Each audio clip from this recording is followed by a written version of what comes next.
입다라고 하는 사람을 딱 생각해 보면 이게 매춘부의 아들로 태어나서 가정에서 쫓겨나 가지고 저 잡녀들하고 모여 가지고 그들과 더불어 그냥 먹고 마시고 그러고 사는 사람이다 라고 생각해 보면 별 볼 일 없는 사람이죠.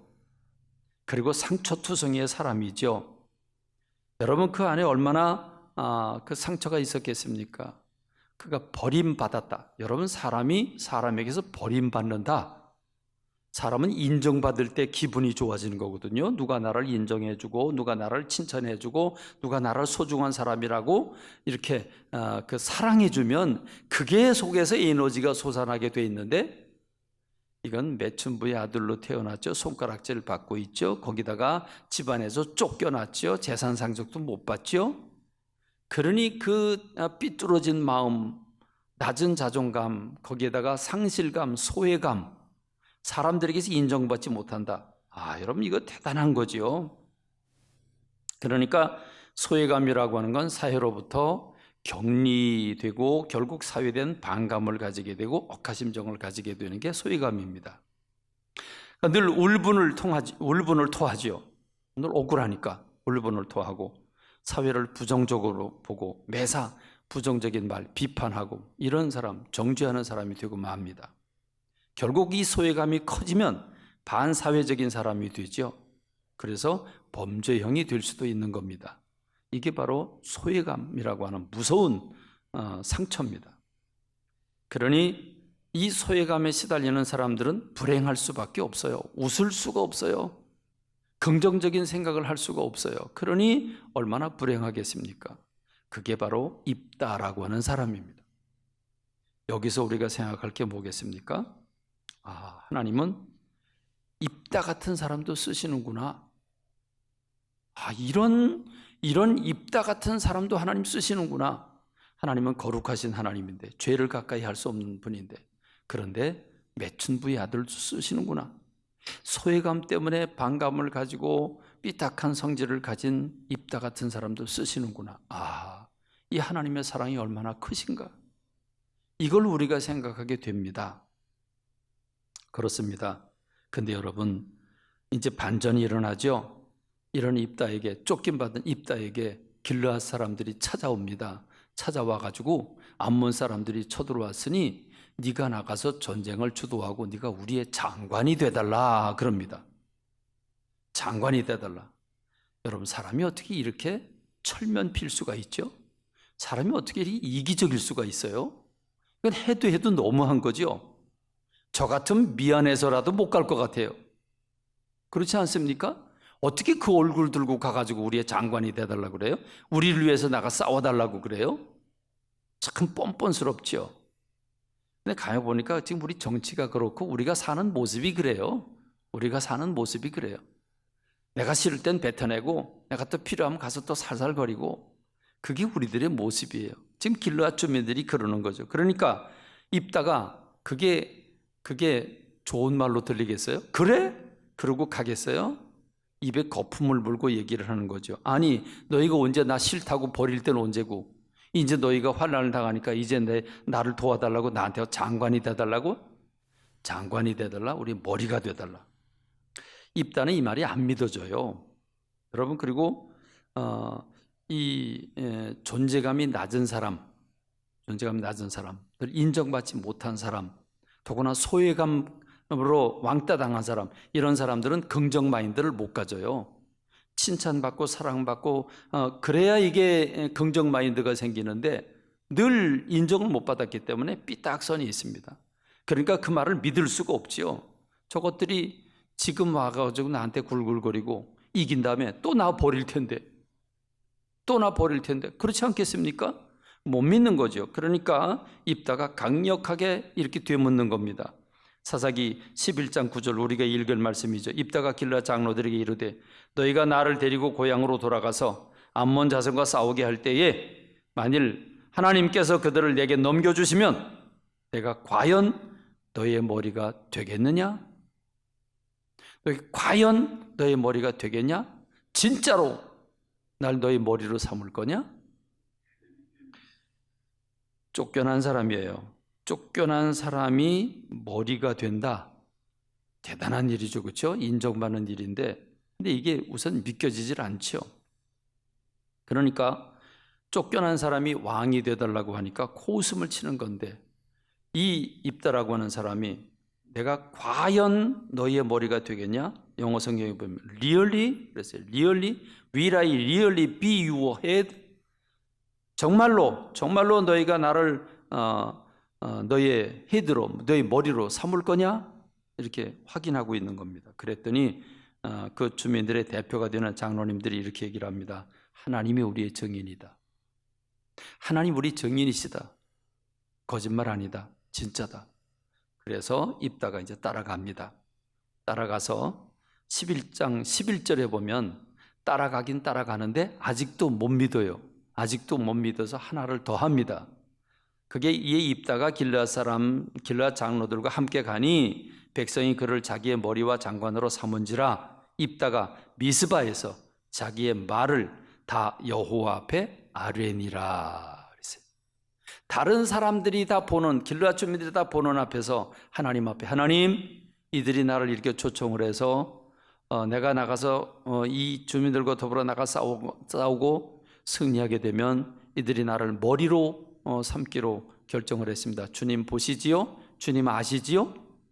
하나님 앞에서 확인하는 거죠. 이게 입다입니다.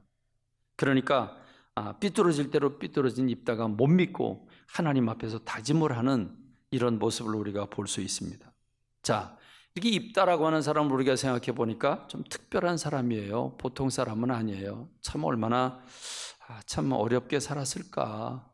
어린 시절에 얼마나 힘들었고 얼마나 눈칫밥 먹고 살고 나이가 들어서 쫓겨나가지고 잡녀들과 살면서 자기 주변에 항상 사람들이 들끓었지만 그러나 내심에는 정말 나와 함께할 사람들이 나를 버렸다고 하는 그 소외감이 얼마나 컸겠습니까? 그 상실감이.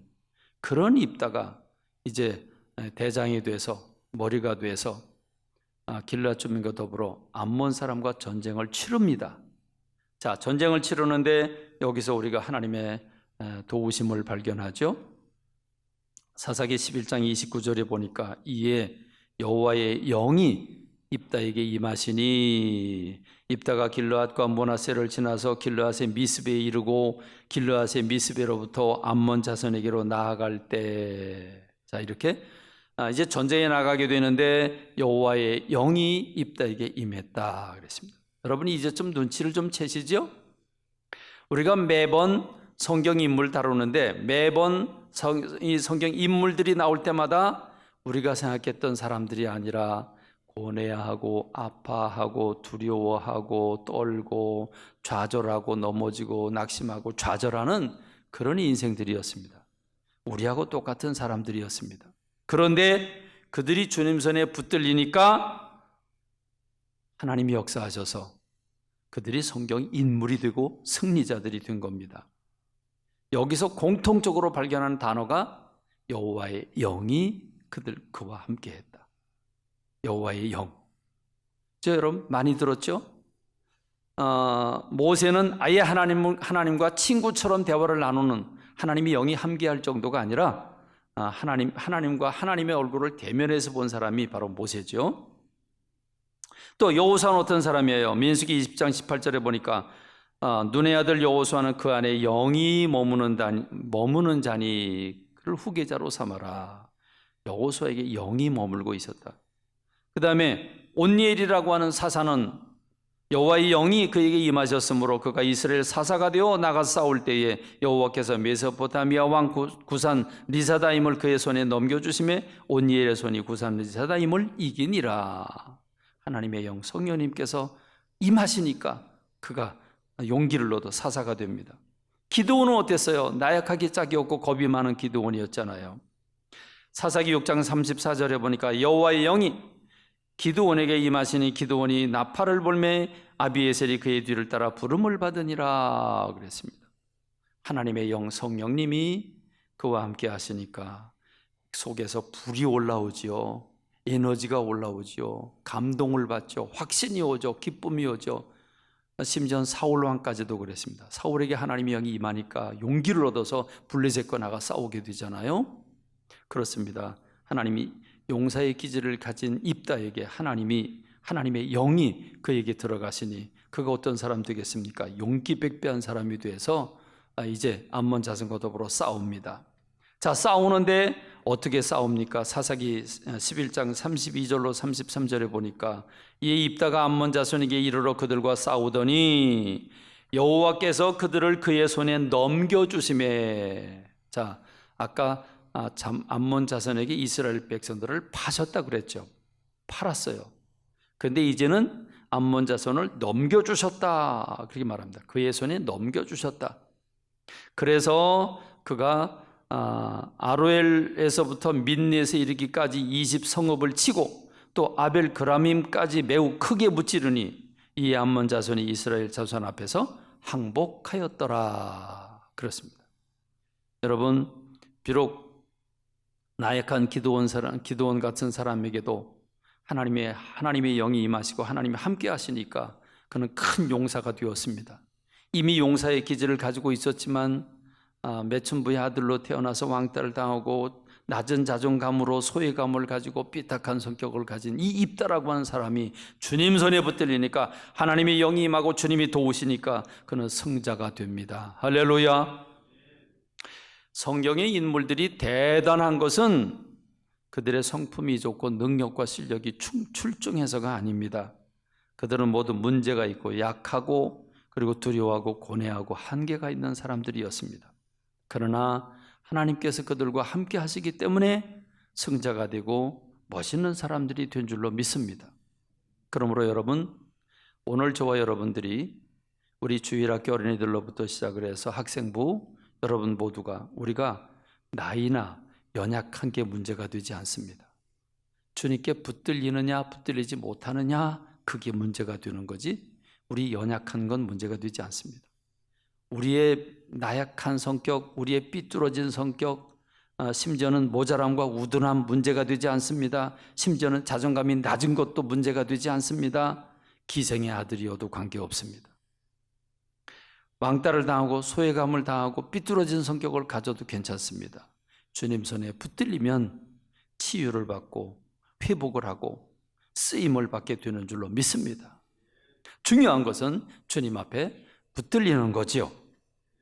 그렇습니다. 우리 사람들은 정치계에서는, 경제계에서는, 회사에서는 사람을 이렇게 뒤집고 저렇게 뒤집어보고 속을 다 열어보고 그래서 똑똑한 사람을 찾아요. 능력 있는 사람을 찾아요. 대단한 사람을 찾아요. 위인을 찾아요. 그런데 그런 사람들은 다 그만한 대가를 지불해야 돼요. 값을 요구하고 있고 생색을 내고 우쭐거리고 교만해서 그 사람들이, 똑똑한 사람들이 다 나라 망가뜨려요. 똑똑한 사람들이 회사 다 말아먹어요. 그렇지 않습니까? 그러나 여러분, 하나님은 인간의 생각과 다릅니다. 하나님 정반대죠. 고린도전서 1장 27절로 29절에 보니까 그러나 하나님께서 세상에 미련한 것들을 택하사 지혜 있는 자들을 부끄럽게 하려 하시고 세상에 약한 것들을 택하사 강한 것들을 부끄럽게 하려 하시며 하나님께서 세상에 천한 것들과 멸시받는 것들과 없는 것들을 택하사 있는 것들을 폐하려 하시나니 이는 아무 육체도 하나님 앞에서 자랑하지 못하게 하려 하심이라. 할렐루야. 그러므로 오늘 우리에게 소망이 있습니다. 오늘 저와 여러분들이 주님께 붙들릴 때에 내가 있는 곳에서 그 직장과 여러분이 그 이웃과 우리 교회와 여러분이 있는 곳에서 하나님께 큰 영광을 돌리게 되는 줄로 믿습니다. 어떤 사람도 버림받을 사람이 없습니다. 어떤 사람도 밟힐 사람이 없습니다. 주님께 붙들리면 쓰임받게 되는 줄로 믿습니다. 그래서 우상 숭배하는 아브라함을 택하셨고 사기꾼 같은 꾀쟁이 야곱도 들어서시고 물에 빠진 모세를 통해서 나라를 구원하고 나약하게 그지없는 기드온 같은 사람을 들어서 300명의 용사를 통해서 하나님의 뜻을 이루시는데 300명은 어떤 사람입니까? 엎드려 가지고 용기 있게 벌컥벌컥 물도 마시지 못하고 손으로 떠가지고 할짝할짝 핥는 조심스럽고 어떻게 보면 겁 많은 사람들이잖아요. 이런 300명, 겁 많은 300명을 데리고 대군을 물리치게 하신 분이 우리 주님인 줄로 믿습니다. 손을 모는 농부 에스겔을 선지자로 부르시고 뽕나무 키우던 아모스 같은 사람을 부르셔서 하나님의 일을 하신 분이 주님이신 줄로 믿습니다. 그렇습니다. 이제 저도 많이 남지 않았지만 지난 목회 세월을 돌이켜보면 도저히 제가 목회자로 설 수 있는 사람이 아닙니다. 사람 앞에 서서 말할 사람이 아닙니다. 제가 학교를 다니는 동안 3년, 12년을 다니는 동안 제가 손을 들어서 선생님한테 선생님 이거 모르겠는데 가르쳐 주세요 말한 적이 단 한 번도 없습니다. 출석을 부를 때마다 내 이름 부르는 거 매 시간마다 출석 부르는데 키가 커서 50번인데 그런데 이름을 벌써 20번, 30번 부르기 시작하면 가슴이 쿵당쿵당 뛰는 사람입니다. 사람들 앞에 서서 말할 줄 모르는 사람입니다. 근데 여러분 제가 목회자가 됐다는 걸 생각하면 상상이 안 가고 지금도 안 믿어집니다. 그렇습니다. 하나님은 이렇게 천한 것들과 멸시받는 것들과 없는 것들을 택하셔서 있는 것들을 폐하려 하신 분이 주님이신 줄로 믿습니다. 그러므로 용기를 가진 저와 여러분 되길 주님의 이름으로 축원합니다. 오늘 우리에게 있어서 가장 중요한 건 무엇입니까? 말씀과 기도입니다. 말씀을 읽으면 주님의 마음이 내 가슴에 오고 주님의 마음을 알게 됩니다. 그래서 말씀이 중요합니다. 여러분에게 말씀을 그렇게 읽으라고 하고 큐티를 해라, 깊은 묵상을 해라고 하는 것도 큐티하는 동안 하나님 말씀이 내 가슴에 들어와 주님과 내가 하나가 되기 때문입니다. 늘 보면 제가 보니까 평균 그저 60명서부터 70명 정도가 매일 듣는 것 같아요. 매일 보내주는 거 듣는 것 같아요. 제가 300명에게 보내거든요. 300명에게 보내는데 꾸준해요. 그저 60명, 70명 들어요. 적게 들을 때는 40몇 명도 들읍시다. 그리고 제가 이제 더 이상 강조 안 하겠다고 죄송하다고 그러니까 그날은 130명 들었어요. 130명. 그러고 나서 이제 제가 그냥 그건 이제 그런 말은 안 쓰기로 했으니까 안 쓰는데, 그럼 말씀을 왜 읽어야 됩니까? 말씀 읽을 때 주님의 마음 품게 되고 그 말씀을 통해서 주님의 뜻을 헤아리게 되고 깨달음이 올 때 가슴이 움직이고 그리고 그걸 붙잡고 기도할 때에 기도 속에서 내가 영역을 얻고 영역을 얻습니다.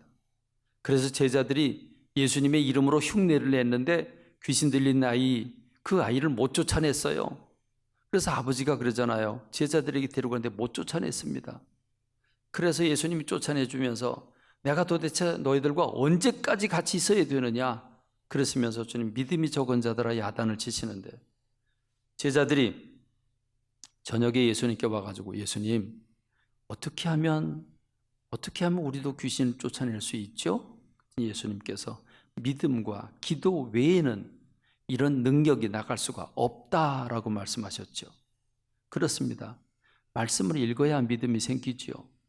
깨달음이 와야 믿음으로 받아들이죠. 기도해야 영역이 쌓이죠.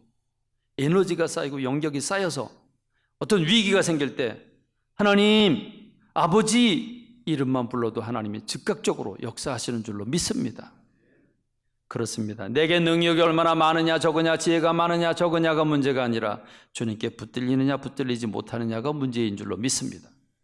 그 다음에 오늘 우리들에게 이 입다라고 하는 사람을 통해서 크게 깨닫는 거 한 가지는 문화입니다. 문화. 이 문화가 잘못되면 내가 알지도 못한 사이에 죄를 범하게 되고 무너지게 됩니다.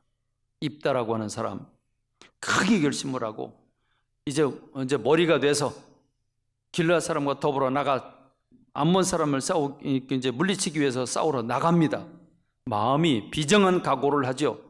나가면서 하나님 앞에 소원을 합니다. 자기 깐에는 하나님 앞에 최고의 영광을 올려드린다고 소원을 합니다. 뭐라고 합니까? 사사기 11장 30절 31절에 보니까 그가 여호와께 소원하여 이르되 주께서 과연 암몬 자손을 내 손에 넘겨주시면 내가 암몬 자손에게서 평안이 돌아올 때에 누구든지 내 집 문에서 나와서 나를 영접하는 그는 여호와께 돌릴 것이니 내가 그를 번제물로 드리겠나이다. 그럼 누구를 번제물로 드린다고요? 소나 염소나 양이나 아니고 사람을 제물로 드리겠대요. 사람을. 여러분 누가 나왔죠?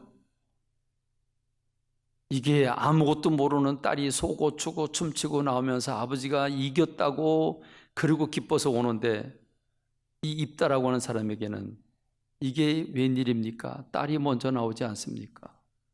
그러니 여러분, 입다는 얼마나 괴롭고 딸은 왜 아버지 때문에 죽어야 돼요? 여러분, 그런데 자, 왜 그랬을까요? 나로서는 가장 소중한, 이게 양새끼 들여갖고 되겠냐? 염소 갖고 되겠냐? 송아지 갖고 되겠냐?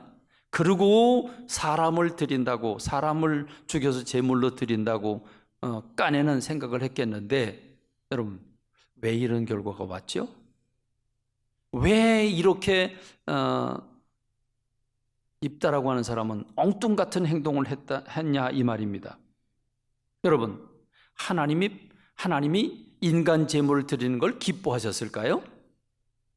옛날에는 어린아이를 드리거나 처녀를 드리거나 이런 우리 지금까지 인간의 역사를 보면 인간을 제물로 드린 인신 제물이 많았어요. 그렇죠? 많이 있었어요. 그런데 여러분, 레위기 18장 21절에 보면 너는 결단코 자녀를 몰렉에게 주어 불로 통과하게 하므로 네 하나님의 이름을 욕되게 하지 말라. 나는 여호와니라.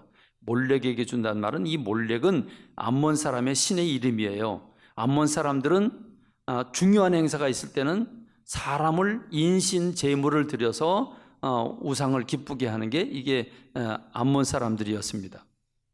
여러분, 하나님은 인신 제사를 어느 정도 싫어하실까요? 레위기 20장 2절에 보면 너는 이스라엘 자손에게 또 이르라. 그가 이스라엘 자손이든지 이스라엘의 거류하는 거류민이든지 그의 자식을 몰렉에게 주면 반드시 죽이되 그 지방 사람이 돌로 칠 것이요 나도 그 사람에게 진노하여 그를 그의 백성 중에서 끊으리니 이는 그가 그의 자식을 몰렉에게 주어서 내 성소를 더럽히고 내 성호를 욕되게 하였습니다. 자식을, 사람을 하나님 앞에 제물로 드리는 거 하나님이 무지무지하게 싫어하십니다. 그런데 입다라고 하는 사사가 어떻게 사람을 제물로 드릴 생각을 했을까? 이거 어디서 배웠어요? 이방인들에게 배운 거죠. 그동안에 하나님을 섬기지 않고 우상 숭배하는 게 삶이었어요. 더구나 이 입다가 아버지 집에 쫓겨나가지고 이방 사람들과 더불어 돕다에 가서 이방 잡류들과 만났으니 우상 숭배하는 건 삶이었지 않았습니까? 그러니까 우상 숭배를 하면서 배운 게 뭡니까? 그들이 몰렉에게 저렇게 자식을 드리고 사람 인신 제사를 드리는 걸 보고 배웠단 말이죠. 그리고 자기도 하나님 앞에 제사를 드린다고 그렇게 한 겁니다. 그러니까 문화라고 하는 거는 삶을 살아가면서 터득한 습관이 되고 삶이 된 그 삶의 형태, 그게 문화 아닙니까? 이 문화가 내 속에 들어오는데 이게 문화라고 하는 옷을 입고 들어오면 이게 잘못인지 하나님 앞에서 죄를 짓는 건지 선을 행하는 건지 구분이 없어진단 말이죠. 이게 우리의 문제예요. 여러분, 예배 문화 코로나19 때 그렇죠? 이렇게 예배 드려도 되는 건가요? 여러분, 우리가 지금 옷 입고 있는 거, 밥 먹고 있는 거, 우리가 잠자고 있는 거, 우리가 살아가는 모든 모습에 나도 모르게 우리 교회밖에 하나님 없잖아요. 시장에도, 정부에도, 시장님에게도 다 없잖아요. 이런 시대에 나도 모르는 사이에 세상의 문화가 내 속에 들어와 그 문화가 하나님의 말씀을 방해하고 죄를 짓게 하고 있는지 모릅니다. 입다가 죄 질라고 그랬어요? 아니잖아요. 잘한다고 한 게 그렇게 됐잖아요. 그러니까 오늘 문화라고 하는 이름으로 잘못된 신앙생활을 하고 있는 우리들의 모습을 저부터도 우리가 살펴봐야 합니다. 내가 부르는 노래, 내가 먹고 있는 음식, 내가 살고 있는 삶이 제대로 된 건가? 그렇습니다. 우리는 이 입다라고 하는 사람을 통해서 많은 것들을 깨닫고 적용하게 됩니다. 입다를 만나면서 예수 그리스도의 인격을 닮아가고 하나님 앞에 인정받고 사랑받는 저와 여러분 되기를 주님의 이름으로 축원합니다.